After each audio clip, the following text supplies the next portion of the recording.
Jalan Pangeran, Jalan Pangeran.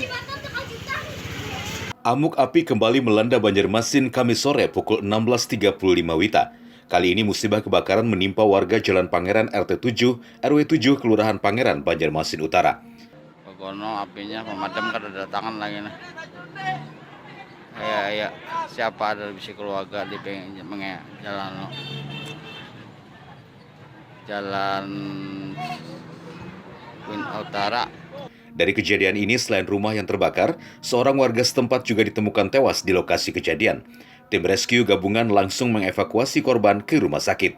Dari pemeriksaan petugas, diketahui korban adalah Ahmad bin Haji Umar, lelaki berusia 67 tahun ini terjebak di lokasi saat api tengah berkobar. Upaya barisan pemadam kebakaran yang berjibaku selama 30 menit baru berhasil memadamkan api. Selain korban jiwa, api menghanguskan 2 buah rumah warga. Hingga saat ini, penyebab kebakaran masih dalam penyelidikan polisi.